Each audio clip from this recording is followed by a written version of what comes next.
Welcome back. Week 22, 1993, and the first high-profile appearance in the wild of the word Britpop this year.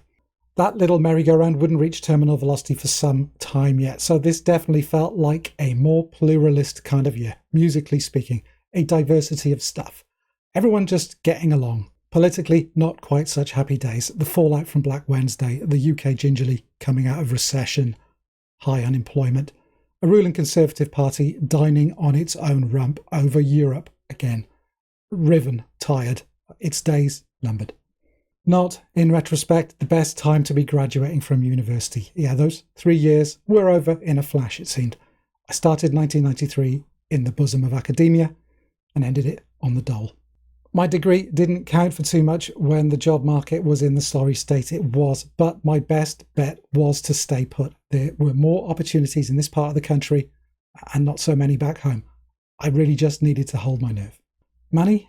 Far too tight, not worth mentioning. So what music I got my hands on was more often than not via mixtapes from better situated friends. Gav, if you're watching, you're a lifeline. I owe you, big man. For me this year, there is a clear winner. No photo finish in 93, unlike last year. The easiest pick of the decade so far, in fact. Nonetheless, some great records in the chasing pack, so let's get to them first. The big beasts, hip-hop first for a change. This is Wu-Tang Clan, and Enter the Wu-Tang, 36 Chambers. The East Coast, antidote to Dr. Dre's The Chronic, possibly. Certainly East meeting West in a musical sense. Spooked, sparse, grungy hits colliding with dusty kung fu movie samples. And The Clan, an ensemble of rappers lunging and spinning around one another like choreographed fighters with clashing styles. A massively influential record both in hardcore hip-hop stakes and, I think, in purely sonic terms. The trip-hop boom of the next few years, Portishead's Dummy in particular, owes a huge debt to the grimy soundtrack feel of 36 Chambers, all crackly samples and lo-fi beats. Next, In Utero, Nirvana's third, a poisonous, pointedly alienating record in many respects, soundtracking Cobain's disgust, his unease with the band's success and the media circus and new audience it had attracted. So who are you going to call? Well, Steve Albini, of course. And musically speaking, by turns, gigantically ugly and provocative, Scentless Apprentice, Rape Me, Milk It, and then reflective and sad and lost, Dumb, Pennyroyal Tea, All Apologies. In so many ways, a record that's easier to listen to now than at the time, which should in no way detract from the fact that it always was, a powerful album, postcards from the edge kind of record. A brief shout out for a record I've dealt with at some length previously. That is Mercury by American Music Club, one of my favourite albums of the whole decade. They should have done an automatic for the people with Mercury. Both albums steeped in death and grief and loss, but it wasn't to be. Eitzel's withering eye and poetic self-loathing just weren't built for that level of mass consumption. Do seek Mercury out if you've never got round to it. It's a stunning record. Back in the UK this year for the Tindersticks and their self-titled first album. One of those debuts that introduces the band so perfectly. I mean, every peak and trough. It's an immaculately sequenced record that I always just find myself drawn back to this one over all of their others. Bedsit Bad Seeds would be the pithy throwaway descriptor for Tindersticks, but there is some truth in that. A more grounded, grimy romanticism than the spiritual significance that Nick Cave shot for. Also, Stereolab and transient random noise bursts with announcements. The absolute peak of their crackling motoric drone period. My favourite version of Stereolab. Post-rock, not post-rock, I don't care either way really, but Jenny Ondulin, the full 18-minute version here, is one of the greatest pieces of music recorded in this decade. I'm calling it.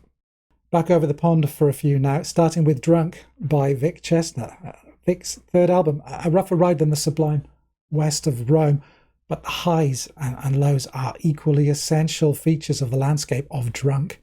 The 1, 2, 3 of one of many, Supernatural, One I Ran Off and Left Her, a breathtaking run of spare, rolling, confessional poetry, And then Gluefoot, Drunk, Naughty Fatalist, all bellowing caterwaul and hopped up lumpiness.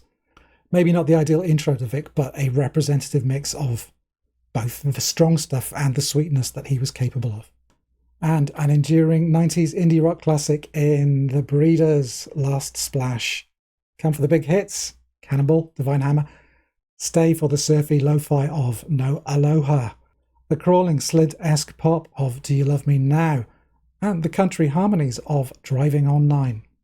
Closer in spirit and feel to fellow Ohioans guided by voices than they ever came again.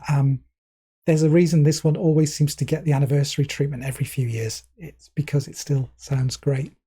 Time for the feature presentation then. And 1993, just to remind you, was the year that the majors got their checkbooks out. I mean, just look at some of the bands who released major label debuts this year. The Butthole Surfers, Urge Overkill, Cop Shoot Cop, Melvins, Afghan Wigs, Tad, and numerous others a year or two either side of 1993. But there was one big holdout, unsurprisingly so, I guess, given the band's long-held principles, their history, their sense of independence, of community, who quietly carried on business as usual and released what might be their defining statement. Probably got this one by now, right? Yeah. This is In on the Kill Taker by Fugazi. It was Atlantic Records who reportedly offered them $10 million to sign this year, including the option for them to helm their own subsidiary label for all future releases. No deal. Fugazi wanted complete control, full ownership of all their endeavours, and to maintain the rigorous collective nature of their label, Discord Records. No contracts, no teas, no lawyers, capped retail prices, the entire catalogue maintained in as many formats as possible, all profits going back to the artists themselves and to fund new releases at all ages shows, whenever possible. Killtaker was the first Fugazi album to emerge into that post-Nevermind musical landscape of the early 90s, and it's the album, I think, where you hear the band begin to open up to new possibilities. The self-production experiment of 1991's Steady Diet of Nothing had yielded a slightly dry, piecemeal sound that reflected the egalitarian nature of the band. Everyone's position accommodated, no toes trodden on, and a perfectly balanced recording. Listening now, a good album, which just lacked that indefinable something. An early attempt at tracking Killtaker was attempted with Steve Albini in Chicago, but these sessions just didn't gel with either the band or Albini. Fugazi felt their performances were a little off, and Steve confessed to them himself that we dropped the ball. So instead, they returned to repeater producer Ted Nicely, a familiar set of third-party ears, to try again, closer to home, at Inner Ear Studios in Arlington. And that is the Killtaker you hear, a band pushing the noisy, aggressive, difficult elements of the Fugazi sound further than ever before, whilst hinting at the experimentation to come on the studio-heavy albums that followed it, and easing up on the tempo and unwinding to accommodate more moody, textured pieces. Track 1, Facet Squared, suggests one thing, a tricky staccato back and forth opening, teasing complexity, but then delivers another, an avalanche of pile-driving guitar, gravelly Mackay vocals, drums as glottal punctuation, and a typically anthemic conclusion. There are traces everywhere here of the influence of the sounds that Fugazi had been listening to, reacting to, coming out of the then US guitar underground. The delicate opening to Returning the Screw, guitar and bass shuttling around in lithe, cross-weave patterns, has a hint of Slint. The buzzing semitone discordancy of the clangorous opening chords to Rend It are pure Silver Rocket era Sonic Youth. But these touches, these flourishes, are the textural counterpoint to more typically Fugazi moments in each song. The climactic slamming conclusion to Screw, the sliding power chords and call response vocal payoff to Rend It. This is Fugazi plotting arcs through their songs like never before, crushing you with discord, pun intended, lulling you with genteel melody before swiveling, pivoting into throaty, chest-forward punk rock anthems. The dynamism, the passion and excitement these songs communicate is untouchable, and the nicely production, steering closer to live sound than studio construction, is key to the success of Killtaker.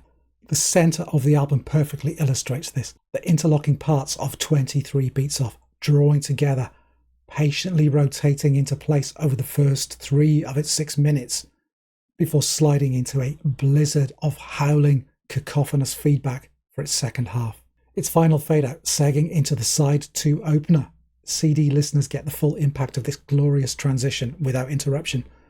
Sweet and low, a subtly syncopated murmur, entirely instrumental, the rounded shuffle of the bass line leading the rest of the band into a soft, blossoming payoff, only to retreat back into a delicate pulse to close. Precision, fury, sensitivity, 4 musicians, perfectly attuned, communicating with passion and tenderness and lyricism, even when there were no lyrics. But lyrically, yes, there are issues of politics, of injustice, of wrongs being wrought here. The infected blankets given to Native Americans in Smallpox Champion, the treatment of homosexuals in the armed forces in 23 Beats Off, the truth-twisting foil in Great Cop. But just as interesting to me are those songs that seem to be obliquely referencing the band's own situation, the label courtship, the price tag they'd attracted, their role as artists. Cassavetes, the auteur, actor, director who found freedom outside of Hollywood. Walken Syndrome, the actor's character in the film Annie Hall, fantasizing about crashing his own car. Songs addressing the liberation of working outside the system, of the morbid thrill of taking charge of your own destiny, only to crash and burn by your own hand. The sense of a band at a crossroads, both artistically and in the blues sense, is palpable on Killtaker. But despite that, there's none of the weight of the tortured artist grappling with the morality of the business they were in, or feeling the pressure to bend to the wind that was swaying so many of those around them. Fugazi represented a label, a community, and bore that responsibility very well. They'd built an audience by themselves, had lifted up others alongside them, and if there ever was a last temptation moment, it was gone and forgotten like that. They held firm. They did the work. They called out the lunkheads in their own audience, asking others to do as they did, to be fierce, be smart, be respectful, be kind. Close with a brief meta moment. I'd break a fourth wall here if I wasn't already talking to you, but you get the picture. Me doing this thing is fulfilling, very fulfilling, but you do get the odd lonely moment. You against the algorithm, the analytics just beating down on you. You lose a few subscribers. You start listening to all the content wizards. Break down your audience profile, target your niche better. Chase engagement at every level. If you're failing, then you're the problem. And that's when records like In on the Killtaker are so important.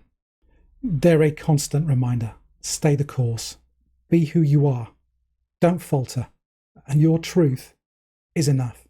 So from me, thank you, Fugazi.